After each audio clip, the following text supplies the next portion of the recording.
வணக்கம், நான் Jai Chitra. Welcome to J home channel. சூப்பரான டேஸ்டான முட்டை சாதம் எப்படி செய்யறதுன்னு இந்த வீடியோவில் நம்ம பார்க்கலாங்க. இது பேச்சுலர்ஸ் ரெசிபின்னு சொல்லலாம். டக்குன்னு 15 நிமிஷத்தில் செஞ்சிடலாங்க. வாங்க வீடியோக்குள்ளே போகலாம். ஒரு அடுப்பில் கடாய் வச்சுருக்குறேங்க. 4 டீஸ்பூன் எண்ணெய் விட்டுக்கிறேன். எண்ணெய் காஞ்ச உடனே கடுகு உளுந்து போட்டு கடலைப்பருப்பையும் போட்டு தாளிக்கிறேன். உங்களுக்கு வேணால் 2 ஏலக்காய், 2 பட்டை, 2 கிராம்பு, ஒரு பிரிஞ்சி இலையும் போட்டு தாளிச்சுக்கலாம். நல்ல பிரியாணி வாசனை அடிக்கும். நான் கடுகு உளுந்து போட்டு தாளிச்சுக்கிட்டேங்க. இப்போ கடுகு பொரிஞ்ச உடனே 3 பெரிய வெங்காயம் பொடியாக நறுக்கி வச்சுருக்கிறேன், அதையும் சேர்த்துக்கிறேன்.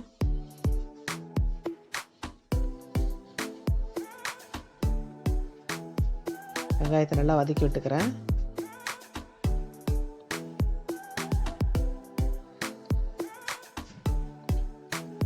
கூடவே 4 பச்சை மிளகாய் பொடியை நறுக்கி வச்சுருக்கிறேன், அதையும் சேர்த்துக்கிட்டேன். ஒரு கொத்து கருவேப்பிலை சேர்த்துக்கிட்டேன். இப்போ இதையும் சேர்த்து நல்லா வதக்கி விட்டுக்கலாம்.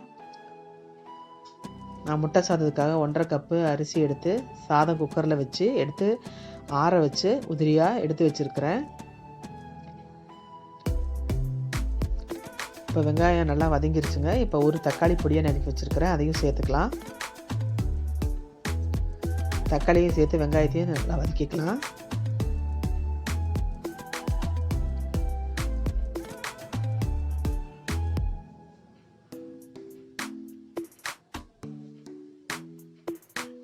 ஒரு ஸ்பூன் இஞ்சி பூண்டு பேஸ்ட்டு சேர்த்துக்கலாம்.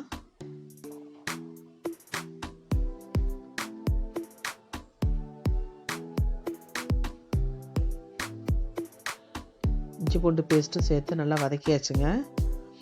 இப்போ நம்ம வெங்காயம் தக்காளி இந்த மசாலா கலவையும் ஒரு ஓரமாக நகர்த்தி விட்டுடலாம் கடாயிலேயே.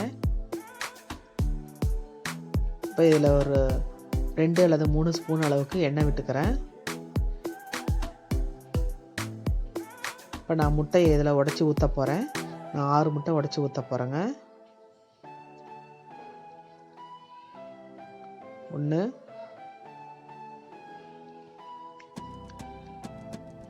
2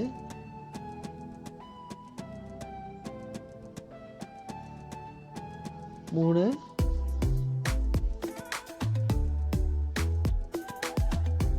4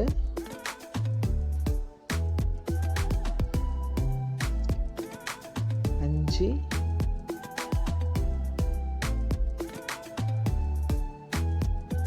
6.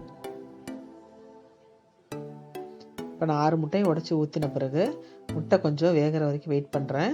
பாருங்கள், இந்த மஞ்சக்கருவெல்லாம் கொஞ்சம் உடச்சி விட்டுறலாம். முட்டை கொஞ்சம் வெந்தப்புறமா நம்ம கிளறி விட்டோம்னா கொஞ்சம் பெருசு பெருசாக கட்டியாக கிடைக்கும், இல்லைன்னா சாதத்தோடு சேர்ந்து ஒட்டிக்கும். முட்டையை நம்ம நல்லா கொஞ்சம் பெரிய சைஸ் கட்டிகளாக நம்ம உடச்சி விட்டுக்கலாம். வெந்தப்புறமா பண்ணால் தான் அது கரெக்டாக வரும்.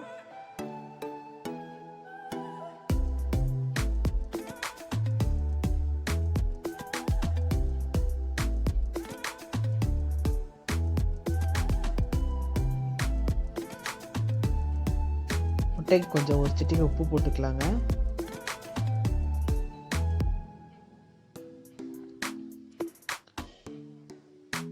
பாருங்கள், முட்டை நல்லா வெந்துடுச்சு.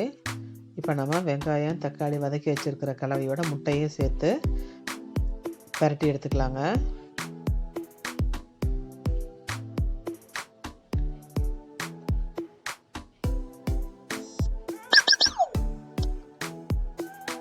ஒரு ஸ்பூன் கறி மசால் தூள், 1/2 ஸ்பூன் பெப்பர், 1/2 ஸ்பூன் அளவுக்கு மஞ்சத்தூள், 1 ஸ்பூன் மிளகாத்தூள் சேர்த்துக்கிட்டு நான் அதை முட்டை கலவையெல்லாம் நல்லா கலக்கிற அளவுக்கு பரட்டி விட்டுக்கிறேன்.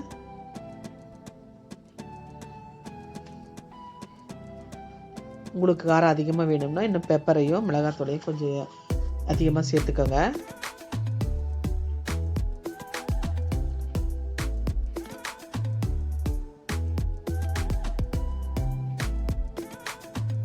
இப்போ முட்டையை நல்லா வறுத்து விட்டாச்சு.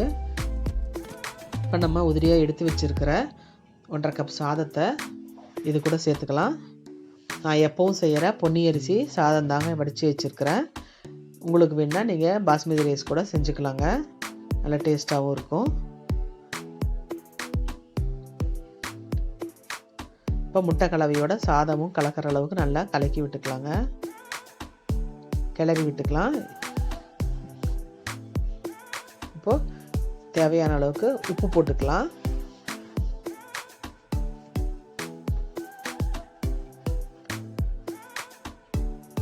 சாதம் சூடாகிற வரைக்கும் நல்லா கிளறி விடலாங்க.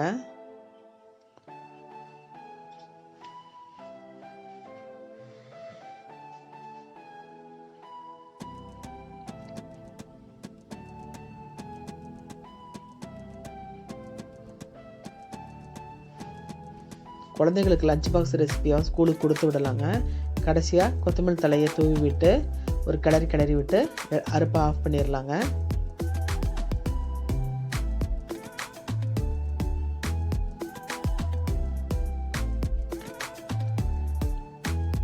அவ்வளோதாங்க, சூப்பரான சூடாத முட்டை சாதம் ரெடி ஆயிடுச்சுங்க. நீங்களும் இதை உங்கள் வீட்டில் ட்ரை பண்ணி பாருங்கள், கமெண்ட்டில் போடுங்க. இந்த வீடியோ உங்களுக்கு பிடிச்சிருந்தால் லைக் பண்ணுங்கள், ஷேர் பண்ணுங்கள், கமெண்ட் பண்ணுங்கள். ஜே ஹோம் சேனலை சப்ஸ்கிரைப் பண்ணுங்கள். பக்கத்தில் இருக்கிற பெல் ஐக்கானை மறக்காமல் கிளிக் பண்ணுங்கள். வாழ்க வளமுடன்.